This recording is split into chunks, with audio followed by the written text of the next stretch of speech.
اس کا چہرہ سفید پڑتا گیا، جیسے کسی برفانی رات میں گھر سے باہر گم ہو جانے والے کا ہوتا ہے۔ نہ جان تھی نہ سانس تھی، وہ کسی خواب کی سی کیفیت میں اٹھی۔ قدم من بھر کے ہو رہے تھے۔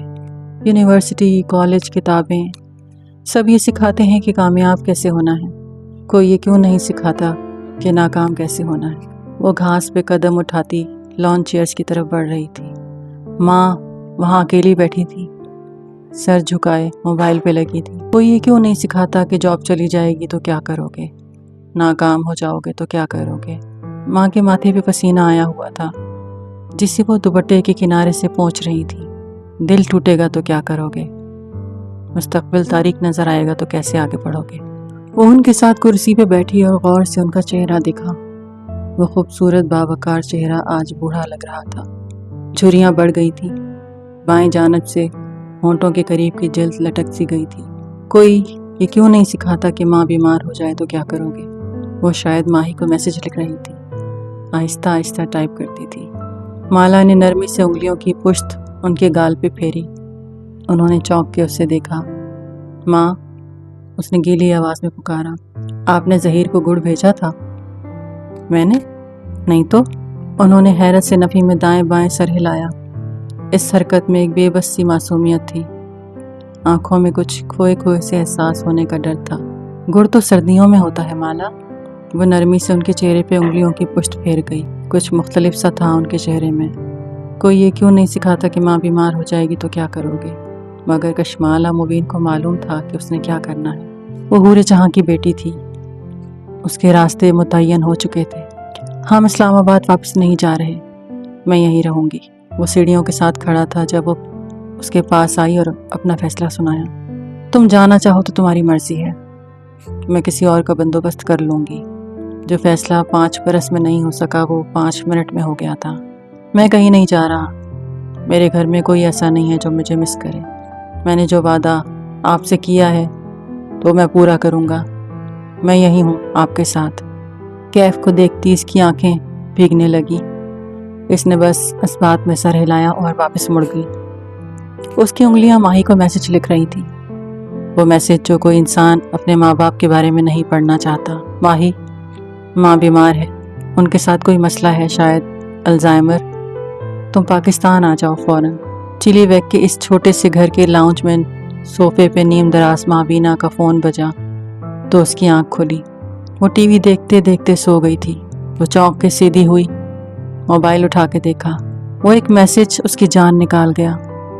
وہ تیزی سے اٹھی، پیروں میں جوتے گھسیڑے اور کھڑی ہوئی، اور تبھی اسے ایک عجیب سا احساس ہوا۔ اس کو شدید تکلیف محسوس ہو رہی تھی، اتنی شدید کہ حد نہیں۔ وہ کھڑی ہوئی اور سفید صوفے کو دیکھا جس پہ وہ سو گئی تھی۔ وہاں خون کے دھبے تھے، اس کے لباس پہ بھی خون تھا۔ نچلے وجود میں تکلیف بڑھتی جا رہی تھی۔ ماں، تکلیف میں اس کے لبوں سے ہی نکلا۔ وہ دوہری ہو کے بیٹھتی گئی، اور پھر دوسرا احساس زیادہ جان لیوا تھا، میرا بچہ۔ تاریخ تھی 5 اپریل، شہر تھا اسلام آباد کا اور وقت تھا صبح 11 بجے کا۔ ہوٹل سوئٹ کی اونچی کھڑکی سے دھوپ چھن کے ماہر فرید کے چہرے پہ پڑ رہی تھی۔ وہ آنکھیں بند کیے کھڑا موتی اور لیوینڈر کی خوشبو کو سانس کے ذریعے اندر اتار رہا تھا۔ ماہر، پیچھے صوفے پہ بیٹھے مینیجر مالک نے پکارا۔ انتقام کے سفر پہ نکلنے والے کو چاہیے کہ وہ 2 قبریں کھود لے، ایک دشمن کی اور ایک خود اپنی۔ یہ کنفیوشیس نے کہا تھا، اور جانتے ہو اسے کیا چیز قبر تک لے گئی تھی؟ اپنے بیٹوں کی موت کا غم۔ وہ آنکھیں بند کیے کہہ رہا تھا، سرد سی سرگوشی میں، موت سے بڑا کوئی غم نہیں ہے مالک۔ تبھی ڈور بیل بجی۔ ماہر فرید اسی طرح آنکھیں بند کیے کھڑا رہا۔ مالک قدرے چونک کے اٹھا اور دروازے کی طرف بڑھا۔ دروازے کے پار کیف جمال رقم کا پیکٹ لیے کھڑا تھا۔ مالک نے سر سے پیر تک اسے دیکھا اور پھر مڑ کے ماہر کو۔ وہ ہنوز اسی طرح کھڑا تھا۔ اسے آنے دو، مجھے معلوم تھا یہ واپس آئے گا۔ وہ مڑے بنا بولا۔ مالک نے اس لڑکے کو گھورتے ہوئے راستہ چھوڑ دیا۔ میں یہ نہیں کر سکتا۔ کیف صوفے تک آیا اور پیکٹ میز تک رکھ دیا۔ اس کے چہرے پہ شدید اضطراب تھا۔ ماہر فرید بالآخر اس کی طرف گھوما۔ اس کے تاثرات سپاٹ تھے، ہاتھ پینٹ کی جیبوں میں تھے۔ کیا رقم کم ہے؟ سادگی سے سوال کیا جو کیف جمال کو پتھر کی طرح لگا۔ آپ کو لگتا ہے آپ ہر انسان کو پیسے سے خرید سکتے ہیں؟ کیوں؟ کیا میں نے 3 منٹ پہلے تمہیں نہیں خریدا؟ وہ صوفے کے پیچھے سے نکل کے کیف کے سامنے آ کھڑا ہوا، پھر مالک کی طرف گردن موڑی۔ ہم نے اپنے مہمان کو چائے قہوہ نہیں پوچھا۔ قہوہ نہیں، کافی۔ مالک نے کھنکھاڑتے ہوئے اسے نظروں میں تادیبی اشارہ کیا۔ میں کافی پینے واپس نہیں آیا، میں اس سوال کا جواب لینے آیا ہوں جو آپ نے مجھے نہیں دیا۔ کیف نے ناگواری سے سامنے کھڑے وجیح اور دراز قد آدمی کو دیکھا۔ آپ یہ کام مجھ سے کیوں کروانا چاہتے ہیں؟ آپ کسی کو بھی خرید سکتے تھے۔ اس نے یہ کیوں دوسری دفعہ پوچھا تھا؟ ماہر فرید کے لبوں پہ مسکراہٹ بکھر گئی۔ اس نے ایک نظر مالک کو دیکھا۔ اسے بتا دیں کیوں؟ ماہر، مالک نے سفید ابرو اٹھا کے تنبیہ کی۔ ماہر اور کیف آمنے سامنے گھڑی کی 6 اور 12 کی سوئیوں کی طرح کھڑے تھے اور مالک ایک طرف 9 کی سوئی پہ بیٹھا تھا۔ میں نے تمہارا انتخاب اس لیے کیا کیونکہ مجھے تمہارا نام پسند آیا تھا۔ باقی جتنے لوگوں کی پروفائلز مجھے مالک نے دکھائی تھیں ان کے نام وورنگ تھے۔ نام کے علاوہ تمہارے اندر کوئی قابل توجہ شے نہیں تھی، وہ مسکرا کے بولا۔ مالک نے جیسے ریلیکس ہو کے سانس لیا، اس کے تنے اعصاب ڈھیلے پڑ گئے۔ ایک لمحے کو اسے لگا تھا ماہر فرید اس نوجوان کو اصل بات بتانے جا رہا ہے، لیکن خیر، اب تم بتاؤ کیف جمال کہ تمہاری واپسی کی اصل وجہ کیا ہے؟ تم صرف یہ سوال پوچھنے نہیں آئے؟ کہتے ہیں یہ ایک لمحہ ہوتا ہے جو انسان کی قسمت بدلتا ہے۔ ایک لمحے میں کوئی تعلق ٹوٹ جاتا ہے، ایک لمحے کی بے دہانی ایکسیڈنٹ کروا دیتی ہے، ایک لمحہ کسی کو کسی کی محبت میں مبتلا کر دیتا ہے۔ وہ ایک لمحہ اگر انسان پکڑ لے تو وہ اپنی تقدیر بدل سکتا ہے، اور کیف جمال نے اس وقت اس ایک لمحے کو پکڑ لیا تھا۔ مالک کا ماہر کو منع کرنا اور ماہر فرید کا آگے سے بات بنا دینا۔ بھلے کیف جمال ایک ناکام انسان تھا اور وہ ماہر فرید اور اس کے سفید بالوں والے جیسا شاطر نہیں تھا، لیکن وہ ذہین تھا، اور اس نے ایک لمحے کیف جمال کو یہ بتا دیا تھا کہ کوئی وجہ تھی جس کے باعث یہ امیر سائیکوپیتھ کیف جمال سے مدد لینے میں مجبور تھا۔ وہ یہ کام کسی اور سے نہیں کروا سکتا تھا۔ ماہر فرید کو اس کی ضرورت تھی۔ اس کے ذہن میں چھایا اس برطانوی بزنس مین کا سارا روب اور خوف چٹکی میں ہوا ہو گیا۔ میں چند باتیں کلیئر کرنے آیا ہوں۔ اب کہ وہ بولا تو اس کی آواز نے خوف اور گردن اٹھی ہوئی تھی۔ چند باتیں؟ اوکے۔ پہلی بات، ماہر نے یہ تبدیلی محسوس کی تھی۔ اس نے پینٹ کی جیب سے ہاتھ نکالا اور انگلی پہ گننے لگا۔ اس کے انداز میں تمسخر تھا۔ پہلی بات یہ کہ بھلے میں اس کام کے لیے راضی ہوں، لیکن میری بھی ایک بہن ہے، وہی بہن جس کے شوہر کے تم نے پیسے دینے ہیں۔ آگے چلو۔ کیف نے ضبط سے سانس اندر کھینچی۔ جو پیسے میں آپ سے لے رہا ہوں یہ میری کسی لکشری پہ نہیں لگیں گے۔ میں ان سے اپنے قرضے اتاروں گا اور نئی زندگی شروع کروں گا۔ البتہ میں اس معصوم لڑکی کے ساتھ نہ کچھ برا کروں گا، نہ ہونے دوں گا۔ اس کا گارڈ بننے اور اس پہ نظر رکھنے کی حد تک ٹھیک ہے، لیکن اگر مجھے یہ معلوم ہوا کہ آپ اس کو نقصان پہنچانا چاہتے ہیں تو میں ایسا ہونے نہیں دوں گا۔ اور دوسری بات، ماہر فرید کو جیسے کوئی فرق نہیں پڑا تھا۔ دوسری بات یہ کہ آپ نے میرے ایمان کی بہت کم قیمت لگائی ہے۔ ماہر فرید نے ہاتھ گرا دیا اور مسکرا کے مالک کو دیکھا۔ میں کہہ رہا تھا نا اسے مزید رقم چاہیے۔ مالک بھی ہلکا سا مسکرایا اور شانے اچکا دی۔ ماہر واپس صوفے پہ بیٹھا تو پیچھے کھڑکی سے آتی دھوپ کا راستہ کھل گیا۔ وہ سیدھی کیف کے چہرے پہ پڑنے لگی۔ مجھے مزید رقم نہیں چاہیے۔ کیف سامنے والے صوفے پہ بیٹھا اور اسی سنجیدگی سے کہتا گیا، مگر مجھے اس بات کا احساس ہوا ہے کہ جو رقم آپ مجھے دے رہے ہیں یہ تو قرضوں کی ادائیگی میں نکل جائے گی۔ مجھے اس جاب سے کیا ملے گا؟ بولتے جاؤ۔ ماہر فرید نے اسے سوچتی نظروں سے دیکھتے ہوئے ٹانگ پہ ٹانگ جما لی۔ اس کے چمکتے بوٹ میں چھت سے لٹکتے فانوس کا عکس دکھائی دینے لگا۔ آپ نے کہا آپ میرا بزنس سیٹ کروا دیں گے، ظاہر ہے اپنے پیسے اور تعلقات کے ذریعے۔ کیف سوچ سوچ کے بول رہا تھا، آواز نڈر تھی۔ لیکن میں چاہتا ہوں کہ آپ یہ اپنے ذریعے بھی کریں۔ مطلب یہ کہ میرے بزنس ہمیشہ فلاپ اس لیے ہوتے ہیں کیونکہ کوئی مجھے میری غلطی نہیں بتاتا۔ آئیڈیاز ہیں میرے پاس، مینٹور نہیں ہے۔ تم چاہتے ہو کہ میں تمہیں مینٹور کروں؟ وہ متعجب ہوا تھا۔ آپ کر سکتے ہیں، آپ ایک کامیاب بزنس مین دکھائی دیتے ہیں۔ وہ پہلی دفعہ ماہر کے سامنے ٹیک لگا کے بیٹھا۔ دل البتہ زور زور سے دھڑک رہا تھا۔ اتنی ساری دولت خود سے کمائی نہیں جاتی کیف جمال، یہ کسی سے لی جاتی ہے۔ کیا تم نے وہ مشہور مقولہ نہیں سنا کہ You don't make $1 billion, you take $1 billion؟ وہ تلخی سے بولا۔ اس کے چہرے پہ اس وقت کیف جمال کے لیے ناپسندیدگی تھی۔ گاڈ فادر، کیف ہلکا سا مسکرایا۔ لیکن کم از کم آپ کو اس دولت کو بڑھانے کا ہنر آتا ہوگا، اس لیے میں چاہتا ہوں کہ آپ مجھے مینٹور کریں۔ میرے پاس بیبی سٹنگ کے لیے وقت نہیں ہے۔ مگر کیف نہیں سن رہا تھا، وہ کہے جا رہا تھا، جب تک میں آپ کے اس کام کا حصہ ہوں، میں ساتھ ساتھ اپنے نئے بزنس پلان پہ بھی کام کروں گا۔ 2 ماہ کے اختتام پہ جب یہ گارڈ والی جاب ختم ہو جائے گی، میں اپنا پلان لے کر آپ کے پاس آؤں گا۔ آپ اس پلان کو دیکھیں گے، اس کی اصلاح کریں گے اور اس کو عمل میں لانے میں میری مدد کریں گے۔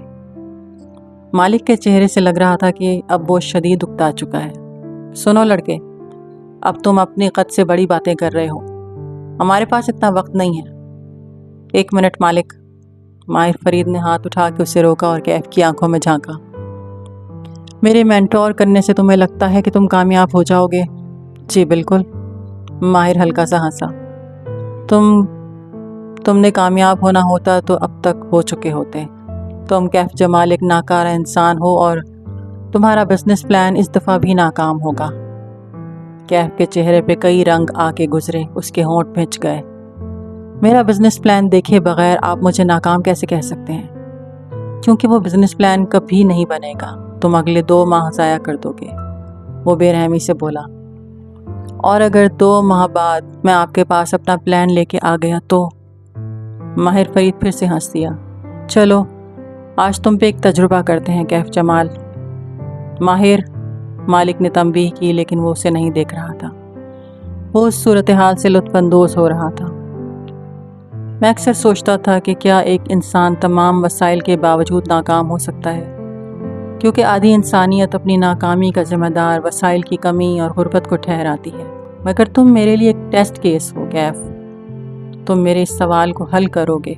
اس کی آنکھوں میں چیلنج تھا۔ اگلے 2 ماہ تمہیں یا تمہاری فیملی کو کوئی مالی پریشانی نہیں پیش کرنی پڑے گی۔ تمہیں اپنے کام کے لیے بہترین آلات دیے جائیں گے۔ جو بھی آفس ایکوپمنٹس چاہیے ان کی مالک کو لسٹ بھیج دو، وہ تمہیں سب مہیا کر دے گا۔ مالک اس بات سے بالکل خوش نظر نہیں آ رہا تھا، لیکن خاموشی اس کی مجبوری تھی۔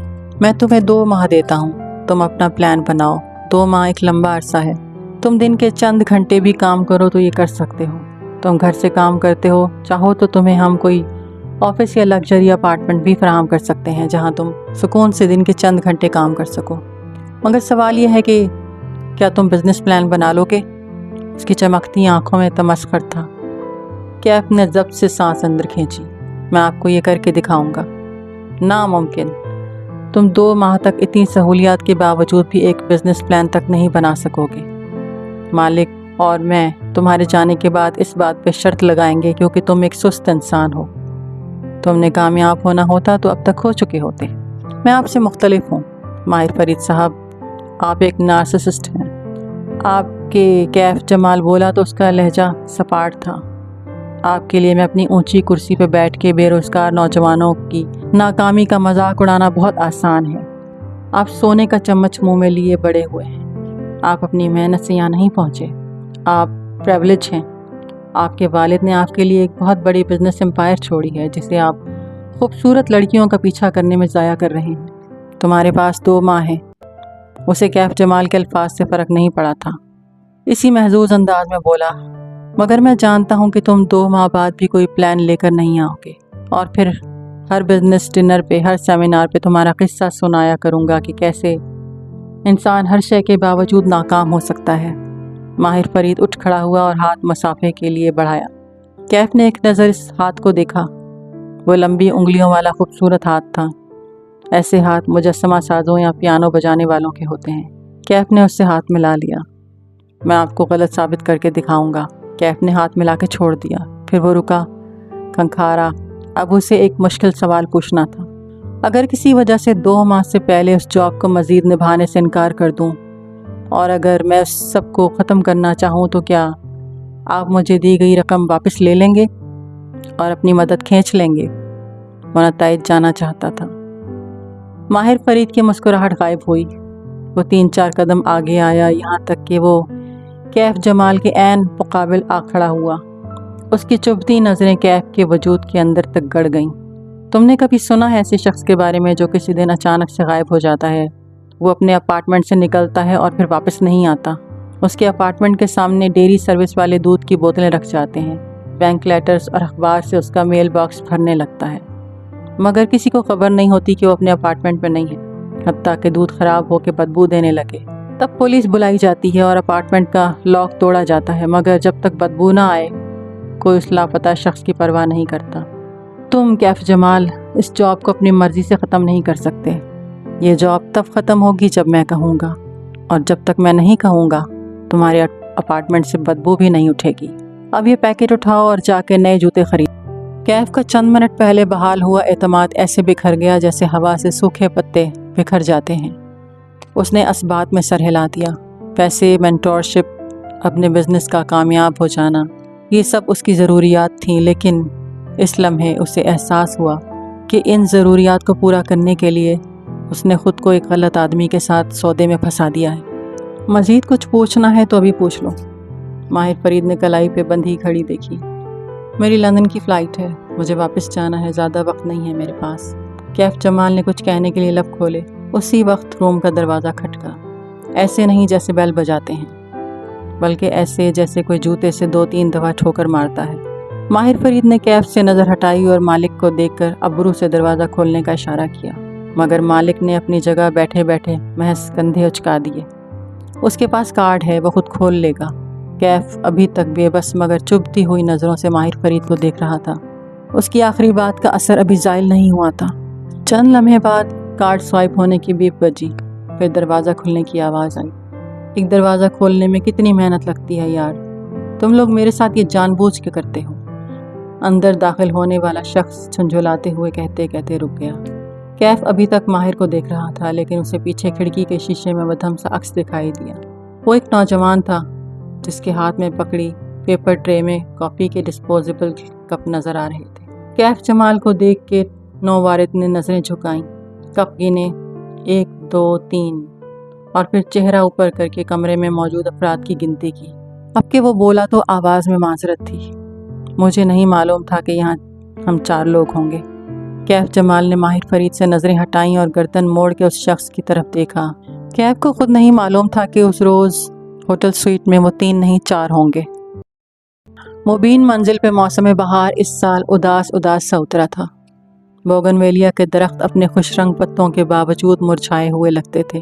جب سے مالا کو ماں کے بھولنے کی بیماری کا علم ہوا تھا، اسے لگتا تھا کہ وہ ایک ایسے سرسبز باغ میں کھڑی ہے جس کو پانی لگانے والا یہاں کا راستہ بھول گیا ہے، اور اب وہ لہلہاتے درختوں کو دیکھ کے سوچ رہی ہے کہ کیا ان کو کوئی پانی لگائے گا یا یہ آہستہ آہستہ مرجھاتے جائیں گے۔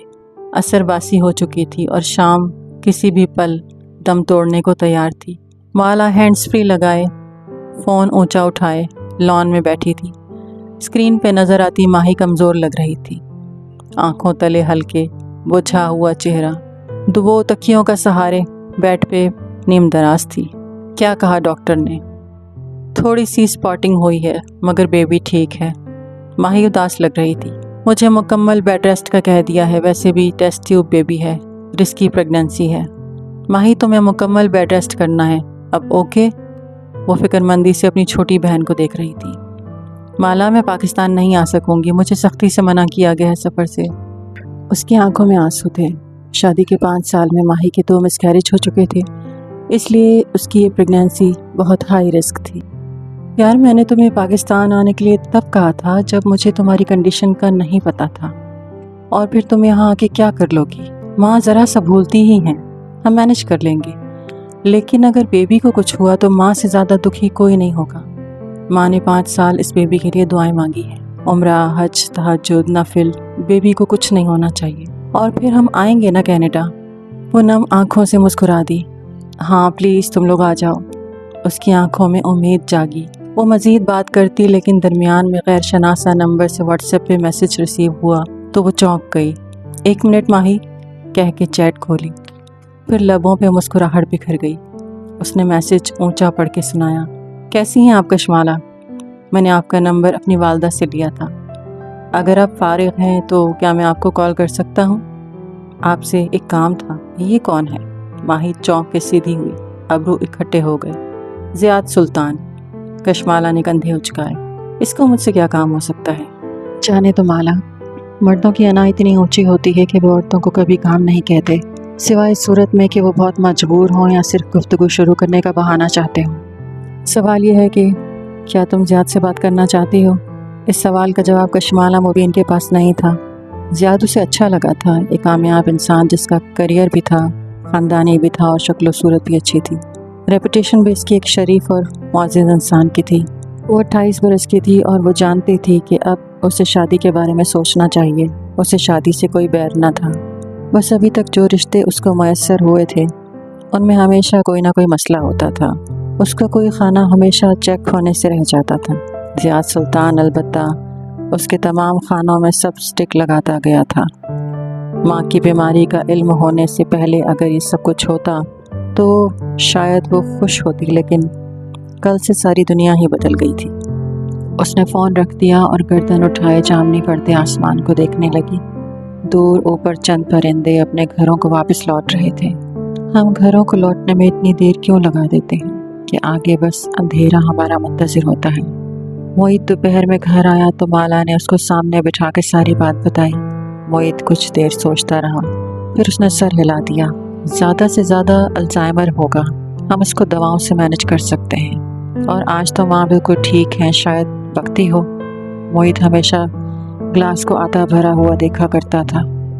مالا کی تسلی کروا کے وہ ماں کے پاس جا بیٹھا۔ اس وقت وہ لاؤنج کے تخت پہ بیٹھی سلائیوں سے اون کا سویٹر بن رہی تھی۔ ماہی کے بیبی کے لیے بننے والا یہ کوئی چوتھا سیٹ تھا۔ موعید ان سے ادھر ادھر کے سوالات کرنے لگا۔ ماں کے تمام جواب درست تھے، ایک بات بھی نہیں بولی۔ ماں، آپ واقعی بولنے لگی ہیں یا ہمارے ساتھ شغل لگاتی ہیں؟ موعید آخر میں ہنس کے بولا۔ ماں نے پرے بدتمیز کہہ کے اس کے کندھے پہ اون کا گولا دے مارا۔ گولا موعید سے ٹکرا کے فرش پہ جا گرا اور دھاگا کھلتا گیا۔ کچن سے لاؤنج میں آتی مالا کے پیروں میں گولا جا کے رکا۔ مالا، میرے ویزے کا کیا بنا؟ وہ مالا سے اپنے ویزے کا پوچھنے لگی۔ ماہی کا چوتھا مہینہ چل رہا تھا اور ماں کا ارادہ تھا کہ اس کی ڈیلیوری کے وقت ماں ماہی کے پاس جائیں گی، وہ کیسے کے لیے وقت گزارے گی۔ ویزا جلد آ جائے گا ماں۔ وہ جھک کے گولا اٹھاتے ہوئے کھڑی ہوئی اور دھاگا لپیٹنے لگی۔ اس نے ویزا تب اپلائی کیا تھا جب وہ ایک ریسٹوران کی کامیاب مینیجر تھی۔ تب اس کا ارادہ تھا کہ ماں کے ساتھ کینیڈا جا کے چند دن رہ کے آ جائے گی اور ماں مہینوں وہیں رہے گی۔ مگر اب حالات مختلف تھے۔ اب وہ اس باغ کو نہیں چھوڑ سکتی تھی کیونکہ کوئی اس کو پانی لگانے والا نہ تھا۔ مالا، آر یو شور؟ ماں بولنے لگی ہیں۔ یہ بالکل نارمل ہے یار، کچن میں آؤ، مالا نے اسے گھور کے انگریزی میں کہا۔ وہ اس کے پیچھے چلتا آیا اور کچن آئی لینڈ کی ٹاپ پہ بیٹھ گیا۔ ساتھ رکھی ٹوکری سے ایک سیب نکال کے اس کی بائٹ لی۔ میں کہہ رہی ہوں ماں ٹھیک نہیں ہے۔ موعید، تو وہ ٹھیک نہیں ہے، یہ دیکھو۔ وہ انگریزی میں کہتی فریزر کا دروازہ کھول کے دکھانے لگی کہ ماں کو اسپوکن انگلش سمجھ میں نہیں آتی تھی۔ ماں کا فریزر کبھی اتنا خالی نہیں ہوا، ہمیشہ فروزن آئٹم، کباب، کوفتے وغیرہ بنا کے رکھتی تھی۔ پورے گھر کی صفائی، پودوں کی کاٹ چھانٹ سب خود کرواتی تھی۔ تم سارا دن ہاسپٹل ہوتے ہو، تم وہ نہیں دیکھ سکتے جو میں دیکھ رہی ہوں۔ ہمارا گھر کبھی اتنا بے ترتیب نہیں ہوا، تو یار بخت پی کو کھینچو نا۔ اس نے سیب کی بائٹ لیتے ہوئے اپنی طرف سے حل بتایا۔ ملازم خود سے کچھ نہیں کرتے، گھر کی مالکن ان سے کام کرواتی ہے یا نہیں کرواتی۔ ماں نے ساری عمر اپنے گھر کو سنوارنے کے علاوہ کیا ہی کیا ہے؟ اگر وہ اس کام کو بھی ٹھیک سے نہیں کر رہی تو وہ ٹھیک نہیں ہے۔ اسے اب موعید پہ غصہ آ رہا تھا۔ ان بھائیوں کو آرام سے بات کیوں نہیں سمجھ میں آتی؟ اچھا بابا، میں ایک نیورولوجسٹ سے اپائنٹمنٹ لیتا ہوں، وہ کراچی گئے ہوئے ہیں، سوموار تک آ جائیں گے، ہم منگل کو انہیں دکھا دیں گے۔ منگل میں 6 دن ہے موعید۔ مالا ریلیکس، میں کسی عام سے نیورولوجسٹ کو نہیں دکھا سکتا، ورنہ اس طرح تو میرے سینئرز بھی بہت ہیں، انگریزی بولتے ہیں میرے سامنے تاکہ مجھے سمجھ نہ آئے۔ آئے بڑے۔ وہ لاؤنج میں بیٹھی سلائیاں چلاتے ہوئے ان کی آوازیں سن رہی تھیں۔ تبھی بخت بھی باہر سے کچن میں داخل ہوئی۔ آپ ذرا میری بات سنیں۔ اس کی آواز سخت ہو گئی۔ مجھے اچھی طرح معلوم ہے کہ آپ ماں کو میٹھا کھانے دیتی ہیں اور میں ان کی شوگر جتنی کنٹرول کرنے کی کوشش کرتا ہوں، آپ ان کی چاپلوسی کے چکر میں اسے اور بڑھا دے دیتی ہیں۔ آج سے گھر میں میٹھا نہیں بنے گا ورنہ میں آپ کا لحاظ نہیں کروں گا۔ کل کو ہمیں ماں کے گھٹنے کی سرجری کروانی پڑ گئی تو یہ شوگر کا کنٹرول نہ ہونا کتنا نقصان دہ ہو سکتا ہے، آپ کو احساس نہیں ہے اس بات کا؟ مالا چونک کے اسے دیکھنے لگی۔ بظاہر مالا کو وہ تسلی دے رہا تھا مگر اندر سے خود بھی پریشان تھا۔ البتہ وہ ظاہر نہیں کرے گا۔ وہ ماں پہ گیا تھا۔ ماں کہتی تھی کہ معید اندر سے گہرا کنواں ہے، اور شاید مالا بھی ماں پہ ہی گئی تھی۔ اپنے غم کو اندر ہی اندر لے کر گھلتے رہنا ان دونوں کی عادت تھی۔ ماں ہی ایسی نہیں تھی۔ ماں کا کہنا تھا کہ وہ ان کے ابا پہ گئی تھی۔ ذرا کوئی اسے تنگ کرے وہ آستینیں چڑھا کے اگلے کی ساری دنیا الٹانے پہنچ جاتی تھی۔ وہ پریشان ہوتی تو دل میں نہیں رکھتی تھی، کمیونیکیٹ کرتی تھی، صاف صاف بول کے اس مسئلے کو حل کرتی تھی۔ معید اور مالا نے اس روز فیصلہ کر لیا کہ وہ ماں کو زیادہ سے زیادہ وقت دیں گے۔ معید اب ڈیوٹی آورز کے بعد کہیں نہیں جائے گا بلکہ ماں کے پاس بیٹھے گا، اور مالا تو پہلے ہی اسلام آباد نہ جانے کا فیصلہ کر چکی تھی۔ مبین منزل کا کچن بھی باقی گھر کی طرح سرسبز پتوں سے آراستہ تھا۔ سنک کی کھڑکی کی سلاخوں کے ساتھ منی پلانٹ کی بیلیں اوپر چڑھتی دکھائی دے رہی تھیں۔ کاؤنٹر کے ہر کونے میں سبز بوتلوں میں بھی منی پلانٹ سجے تھے۔ وہ وسطی گول میز پہ اداس سی بیٹھی اپنے ساتھ راجمان حور جہاں بیگم کو دیکھ رہی تھی۔ وہ سر جھکائے لہسن چھیل رہی تھی۔ وہ دیسی لہسن منگوایا کرتی تھی جو چھیلے جانے میں وقت لیتا تھا، اس لیے ماں جب فارغ ہوتی لہسن چھیلنے لگ جاتی۔ لان کے سوٹ پہ سفید چکن کا دوپٹہ انہوں نے سر پہ لے کر کانوں کے پیچھے اڑس رکھا تھا۔ وہ نرمی سے ان کی کن پٹیوں سے نکلتے بال پیچھے کرنے لگی۔ وہ کمزور ہوتی جا رہی تھی اور وہ کچھ نہیں کر سکتی تھی۔ جب ماں بیمار ہوتی ہے تو انسان کو احساس ہوتا ہے کہ اپنی ساری دولت، ڈگری اور کامیابیوں کے باوجود وہ کچھ بھی نہیں ہے۔ جو ہے وہ اللہ ہے، اور بس اللہ ہی ہے۔ دفتن ڈرٹی کچن کا دروازہ چرچرایا اور کسی نے کھنکھارتے ہوئے اس کی توجہ چاہی۔ مالا نے بجھا ہوا چہرہ اٹھا کے دیکھا تو سامنے کیف کھڑا تھا، جینس پہ بھوری ڈریس شرٹ کے آستین پیچھے موڑے، گیلے بال ماتھے پہ بکھیرے۔ وہ ہر صبح کی طرح حشاش بشاش اور مسکراتا ہوا تھا۔ باس، میں کافی بنا رہا ہوں، آپ کو چاہیے؟ مالا نے نفی میں گردن ہلا دی۔ ماں نے برہمی سے چہرہ اٹھا کے اسے دیکھا۔ یہ باس کیا ہوتا ہے؟ جیسے سلیم کہتا ہے کشمالہ بی بی ویسے کہا کرو۔ ساتھ ہی بڑبڑائیں، کسی انگریز کی اولاد نہ ہو تو۔ جی بڑی بی بی، میں چلتا ہوں، کیف سنبھل کے بولا۔ اسے ماں کی ڈانٹ سے ڈر لگتا تھا، یہ واضح تھا۔ واپس آؤ میاں۔ ماں نے اسے گھورتے ہوئے 2 انگلیوں سے آنے کا اشارہ کیا۔ جی۔ کیف متذبذب سے آگے آیا اور ہاتھ باندھے ان کے سامنے کھڑا ہو گیا۔ منی پلانٹ والی کھڑکی اب کیف کی پشت پہ تھی۔ مالا نے دلچسپی سے ہتھیلی پہ تھوڑی جمائے اسے دیکھا۔ ماں کی ڈانٹ بڑی دلچسپ ہوتی تھی، بالخصوص تب جب وہ کسی اور کو پڑے۔ نا، مجھے ایک بات بتاؤ، تمہیں تمہارے اماں بابا نے کوئی ادب آداب سکھائے ہیں یا نہیں؟ انہوں نے کوشش تو کی تھی لیکن کامیاب نہیں ہوئے۔ مالا نے مسکراتے ہوئے اسے گھورا۔ ماں کو اس کے یہ انداز پہ مزید تپ چڑھ گئی۔ رات سونے کے لیے ہوتی ہے میاں، اور دن کام کرنے کے لیے۔ یہ جو تم رات بھر لان میں ٹہلتے ہوئے فون پہ لگے ہوتے ہو نا، ساری آوازیں آتی ہیں مجھے۔ میں فون پہ؟ کیف کے چہرے پہ ناسمجھی کا تاثر ابھرا، جیسے اسے ماں کی بات سمجھ نہ آئی ہو۔ مالا کو لگا شاید ماں مکس اپ کر رہی تھی۔ ماں سوتے وقت اے سی نہیں چلاتی تھی، اس کی ہوا سے ان کے گھٹنوں میں درد ہوتا تھا۔ وہ کھڑکی کا ایک پٹ کھولے رکھتی تھی۔ سوری بڑی بی بی، میں دھیان کروں گا۔ کیف نے تابیداری سے بات سنبھال لی۔ ماں بڑبڑا کے بخت پی کو آواز دینے لگی۔ کیف الٹے قدموں ڈرٹی کچن کی طرف بڑھ گیا۔ دروازہ بند نہیں کیا، بس خاموشی سے اپنی کافی بنانے لگا۔ ماں، وہ نرمی سے کہتی ماں کے قریب ہوئی، میں نے اس کو چوکیدار کی ڈیوٹی بھی دے دی ہے، اب پوری رات کرسی پہ فارغ تو نہیں بیٹھ سکتا، بیچارہ کالز کر لیتا ہوگا، خیر ہے۔ ماں نے ناپسندیدگی سے ڈرٹی کچن کی طرف دیکھا جہاں کیف ان کی پوشت کیے کافی بنا رہا تھا۔ لڑکیوں سے باتیں کرتا ہے ساری رات، توبہ استغفر اللہ۔ مالا کو ہنسی آ گئی۔ آپ کو کیسے پتا؟ زارا کی رٹ لگا رکھی تھی کل اس نے، کوئی دوست ہوگی اس کی، جانے دیں۔ ماں نے خشمگین نظروں سے اسے گھورا۔ بی بی، مرد اور عورت کبھی دوست نہیں ہوتے، آج کل سب چلتا ہے ماں۔ ان کو مزید تپانے کے لیے مسکراہٹ دبا کے بولی، کبھی اپنی ماں کا کوئی دوست گھر آتے دیکھا؟ برداشت ہوتا تم لوگوں سے؟ مرد اور عورت ازل سے ابد تک دوست نہیں بن سکتے، مرد مرد ہوتا ہے اور عورت عورت۔ وہ لہسن کا چھلکا اتارتے ہوئے کہہ رہی تھی۔ اللہ نے آدم اور حوا کو جب زمین پہ اتارا تو مختلف جگہوں پہ اتارا، ان دونوں کو ایک دوسرے کی تلاش کرنے میں کئی برس لگے تھے۔ اللہ نے ہر انسان کا جوڑ اس دنیا میں اتارا ہے، کسی کو مل جاتا ہے اور کسی کو نہیں، مگر وہ ہوتا ضرور ہے، اور ہر انسان ساری زندگی اسی جوڑ کو تلاش کرتا رہتا ہے۔ دوستی کے نام پہ بھی مرد اور عورت دوسرے شخص میں اسی جوڑ کو ڈھونڈ رہے ہوتے ہیں۔ وہ بختوں کو آوازیں دیتی ہوئی گھٹنوں پہ ہاتھ رکھے اٹھ گئیں اور فریج کی طرف بڑھی۔ کافی میکر چلاتے ہوئے کیف نے ہلکی سی گردن موڑ کے کلین کچن کی گول میز پہ بیٹھی لڑکی کو دیکھا۔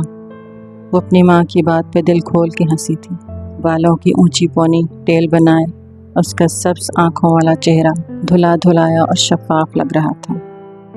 اس نے ایسے مہربان چہرے والی لڑکی کبھی دیکھی تھی کیا؟ شاید نہیں۔ بختو یہ بچے ہوئے سالن نکالو اور ڈبوں میں ڈال کے ہمسایوں کے ملازموں کو دے آؤ۔ ماں روز اتنا کھانا نہ بنایا کریں اگر آس پاس بانٹنا ہی ہوتا ہے۔ آج ایک سالن بنا لیں اور ساتھ ان پرانے سالن کو چلا لیں۔ ماں نے گھور کے اسے دیکھا۔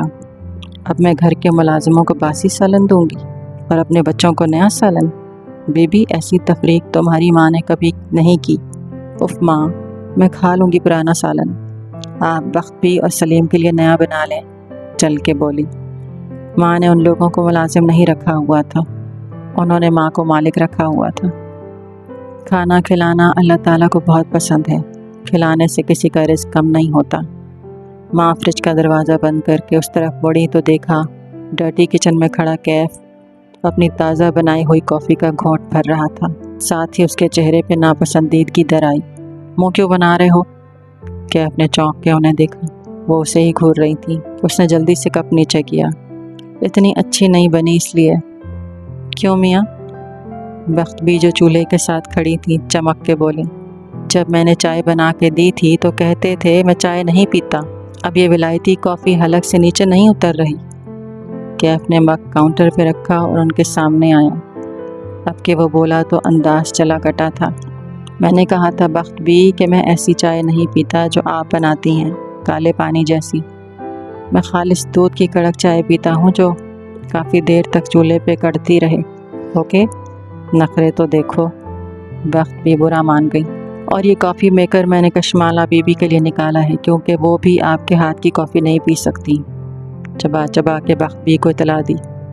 مالا کو لگا کہ اب کیف کو ماں سے ڈانٹ پڑنے والی ہے، لیکن خلاف توقع ماں اسے چند لمحے دیکھتی رہیں، پھر آہستہ آہستہ واپس اپنی کرسی تک آئیں۔ تو خود اپنے لیے بنا لیا کرو کڑک چائے۔ ماں کا انداز عام سا تھا۔ مجھے بنانی نہیں آتی، اس نے کندھے اچکا دیے۔ واؤ، کچھ تھا جو کیف کو نہیں کرنا آتا تھا۔ پہلے کون بنا کے دیتا تھا؟ کیف نے جواب نہیں دیا اور ڈرٹی کچن کی طرف بڑھ گیا۔ واپس آؤ اور قہوے کا پانی رکھو، میں تمہیں سکھاتی ہوں کڑک چائے بنانا تاکہ تمہارے نخرے ختم ہوں۔ ماں نے گھور کے اسے واپس آنے کا اشارہ کیا۔ کیف ہلکا سا مسکرا دیا۔ ماں کی ڈانٹ کے پیچھے بھی ان کی فکر تھی، چاہے ملازم بھی ہوں لیکن اسے اس کی پسند کا کھانا پینا ملنا چاہیے۔ وہ چپ چاپ واپس آیا۔ مالا کو اس سے ہمدردی ہوئی۔ ماں کے ساتھ جو کچن میں کام کرتا تھا اس کو ڈانٹ بھی ساتھ ساتھ پڑتی تھی، البتہ کچھ تھا جو اس کے ذہن میں چبھا تھا، کسی کانٹے کی طرح جو فصلوں میں چلتے ہوئے پانچوں کے ساتھ چپک جاتے ہیں۔ اس کے گھر میں کون تھا جو اسے اتنی محنت سے کڑک چائے بنا کے دیا کرتا تھا؟ کیف نے اس سوال کا جواب کیوں نہیں دیا تھا؟ کہتے ہیں جس نے لاہور نہیں دیکھا وہ پیدا نہیں ہوا۔ ٹھیک کہتے ہیں یا غلط، مگر کہتے ضرور ہیں۔ لاہور کشمالہ کے لیے ہمیشہ ایک فرار تھا۔ جب وہ اپنی ورک لائف سے تنگ آ جاتی تو اپنے گھر واپس آ جاتی، کچھ دن ماں کے ساتھ رہتی تو ذہن فریش ہو جاتا، مگر لاہور میں مستقل رہنا اس کے لیے کٹھن ثابت ہونے والا تھا۔ یہاں کی فضا آلودہ تھی اور شور زیادہ تھا۔ اسلام آباد ایک ہی رنگ میں رنگا تھا۔ پنڈی کی حدود سے جیسے ہی اسلام آباد میں داخل ہو تو ایک پوش اور صاف ستھرا سا شہر نظر آتا تھا۔ لاہور ایسا نہیں تھا۔ اس شہر میں بہت سے رنگ ایک ساتھ بستے تھے، لوگوں کے لہجے مختلف تھے، صبح دیر سے ہوتی تھی اور رات اس سے بھی دیر سے۔ یہاں سب سے بڑی انٹرٹینمنٹ کھانا اور شاپنگ مالز تھے۔ دوپہر میں وہ کسی کام سے بینک جا رہی تھی تو کار کی کھڑکی سے باہر گزرتے منظر کو دیکھ کے اسے حیرت ہوئی۔ لاہور میں بہت سے ریستوران چائے کے نام سے کھل گئے تھے اور یہ سب نئے ریستوران تھے۔ تمہیں کڑک چائے پسند ہے نا؟ دیکھو تمہارے لیے کتنے کیفے ہیں یہاں، اس نے ڈرائیو کرتے کیف کو بتایا۔ کچھ سال پہلے تک لاہور ایسا نہیں تھا۔